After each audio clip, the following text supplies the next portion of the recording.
Bienvenue à vous sur cette nouvelle vidéo tutoriel de formation totalement gratuite de ma playlist gestion commerciale.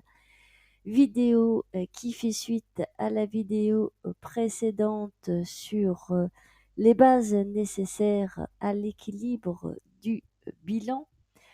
Nous allons voir le fond de roulement. Toujours le même principe avec un cours et QCM avec les questions et les réponses.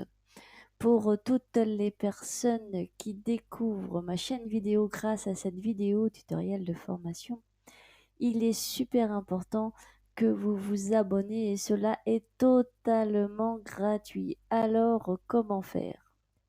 C'est tout simple, en bas à droite environ par ici de votre écran, vous devez avoir l'icône s'abonner. Derrière, une petite clochette apparaît. Si vous l'activez, vous serez informé de toutes les nouvelles vidéos que je publie.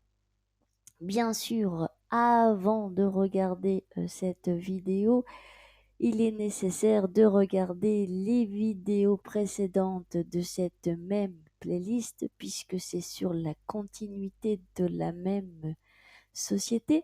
Et puis aussi, n'hésitez pas à regarder la playlist de comptabilité avec toutes les vidéos qui y figurent. Voilà, sur ce, allez, c'est parti, on y va, le fond de roulement. Tout en continuant de suivre pas à pas le raisonnement du directeur, nous avons constaté d'abord qu'il devrait fournir à sa société des financements permanents supérieurs au financement des immobilisations. Nous avons appris que le financement permanent sont apportés par ce que l'on appelle les permanents, les quoi? Par ce qu'on appelle les capitaux permanents.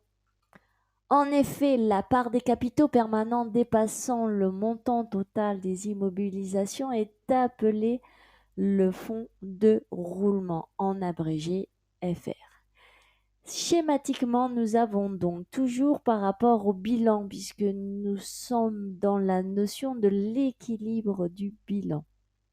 À l'actif, les immobilisations, les stocks, les encours clients et au passif du bilan, les capitaux permanents et les fournisseurs. Et au milieu, nous avons cette notion de fonds de roulement.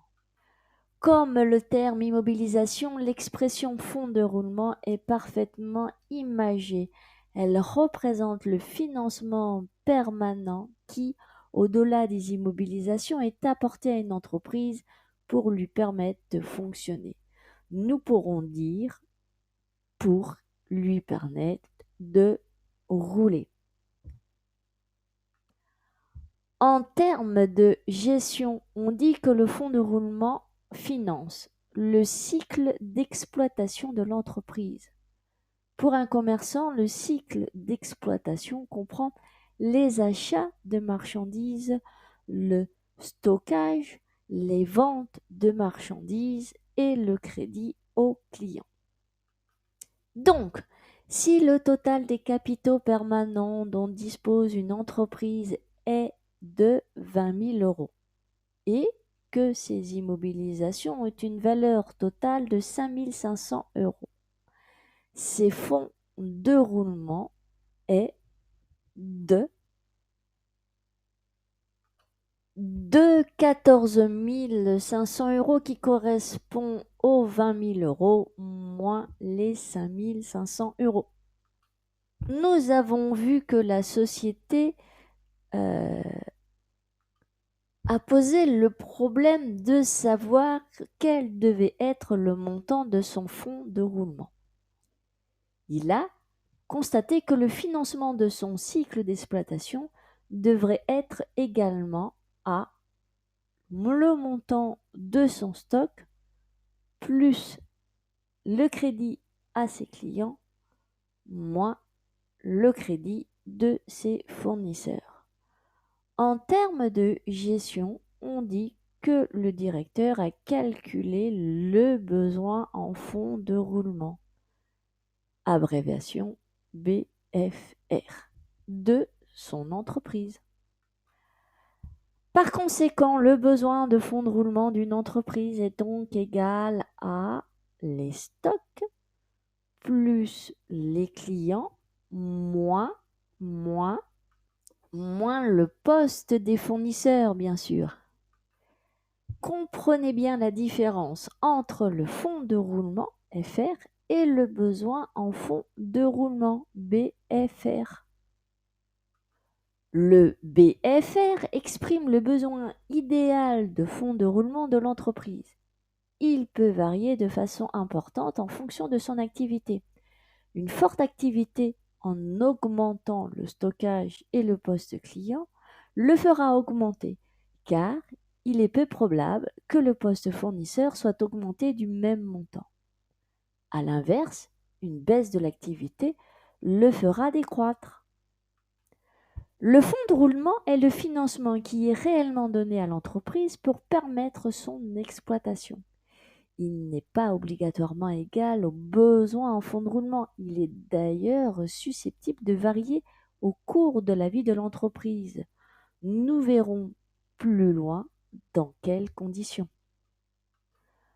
Dans le cas de cette société, on a fait le calcul prévisionnel du besoin en fonds de roulement de son entreprise. Le directeur a décidé de lui donner un fonds de roulement strictement égal aux besoins en fonds de roulement qu'il a calculé. Il devrait donc avoir dans son bilan à l'actif une immobilisation de 8 000 €, en stock les 5 500 €, les encours clients sont de 4 000, les capitaux permanents de 15 200 et le fournisseur de 2 300. Ainsi, le directeur a prévu pour sa société un fonds de roulement de un besoin de fonds de roulement de 7 200 € qui correspond aux capitaux propres, 15 200 moins les immobilisations, les 8 000 €. Après quelques mois, le directeur pourra calculer son besoin en fonds de roulement réel de sa société. Sera-t-il égal à ce qu'il avait prévu? L'avenir le lui dira. Dans le principe, le fonds de roulement doit toujours être au moins égal au besoin en fonds de roulement. Mais naturellement, il peut lui être supérieur comme dans cet exemple. Nous avons des immobilisations à 6 900, un stock de 2 300, un encours client de 2 300. En banque, nous avons 3 800, les capitaux permanents sont de 16 850 et le fournisseur dette de 1 450.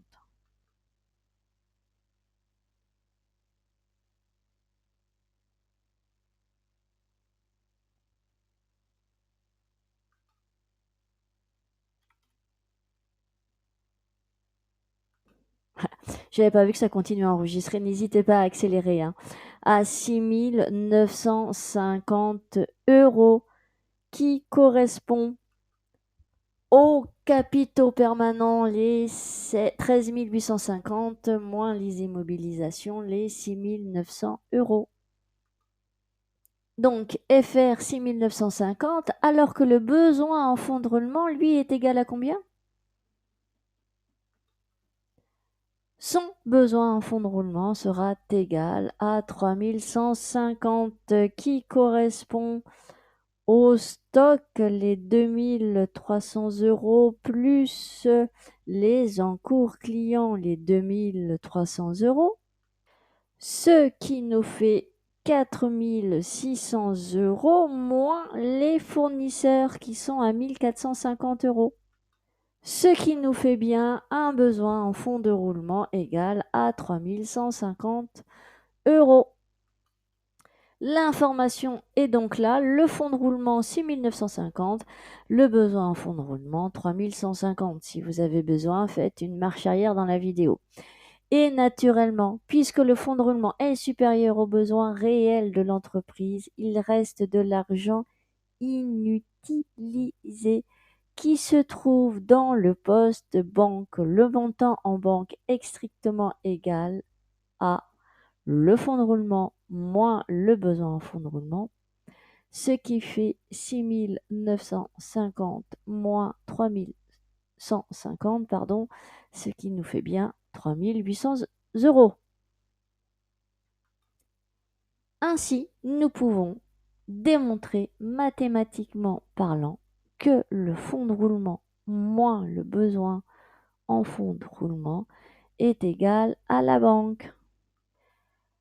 Vous pouvez aussi remarquer sur le schéma ci-dessus que nous avons l'égalité fournisseur plus fonds de roulement, pardon, excusez-moi, plus fournisseur égale stock plus client plus banque. Voilà, n'hésitez pas à faire une pause pour vérifier cette théorie. D'où fournisseur, fonds de roulement, décidément, hein, quand ça commence mal, ça commence mal. Fonds de roulement plus fournisseur est égal stock plus client plus banque. D'où fournisseur, fonds de roulement. Oh là là, au bout de 3, là, je pense que je vais avoir une amende. Fonds de roulement plus fournisseur moins stock moins client égale banque. D'où fonds de roulement, yes, moins les stocks plus les clients moins les fournisseurs est égal à banque. Les valeurs inscrites dans les parenthèses représentent le besoin en fonds de roulement. Il est évident que fonds de roulement moins besoin en fonds de roulement est égal à banque. D'où cette nouvelle information, fonds de roulement moins besoin en fonds de roulement est bien égal à banque. Raisonnons pour ce nouvel exemple comme nous l'avons fait pour l'exemple précédent. Dans ce cas présent, nous avons le fonds de roulement plus les fournisseurs plus la banque qui est égal au stock et client. Nous avons fournisseur, décidément, fonds de roulement plus fournisseur plus banque est égal à stock plus client. Mais aussi fonds de roulement plus fournisseur moins stock moins client qui est égal à banque. Fournisseur moins stock plus client moins fournisseur égale banque, d'où fonds de roulement moins besoin de fonds de roulement qui est égal à moins banque. Dans ce deuxième exemple, d'où le besoin en fonds de roulement 6400 est supérieur au fonds de roulement 5600. La formule montre que la banque est négative, ce qui est bien le cas puisqu'il s'agit d'un compte à découvert. Ces 3 exemples vous ont montré que dans tous les cas, on a l'égalité fonds de roulement moins besoin de fonds de roulement qui est égal à la trésorerie pouvant être positive ou négative. Le terme trésorerie signifie le solde du compte banque débiteur ou créditeur. Ou si l'entreprise a plusieurs banques, le solde de l'ensemble de ses comptes débiteurs ou créditeurs, somme auquel il faut ajouter celle dont elle peut disposer en caisse. Considérons comme une exception le fait que dans les rares entreprises, le besoin en fonds de roulement peut être négatif. C'est le cas notamment dans les magasins à grande surface. Celui-ci tient au fait que dans ces entreprises, les stocks tournent rapidement, sont relativement faibles, les clients paient comptant et les fournisseurs accordent des délais de règlement importants. Donc, le poste stock est relativement faible, le poste client est nul, le poste fournisseur est important. Voilà, cette vidéo tutoriel de formation est totalement terminée. Vous devez maintenant être incollable sur la notion de fonds de roulement et sur la notion de besoin en fond de roulement. Voilà. J'espère que vous aurez appris beaucoup de choses au travers de cette vidéo. À suivre toujours des vidéos sur l'équilibre du bélon dans la playlist gestion commerciale. Donc je vous dis à très bientôt. Ciao, ciao.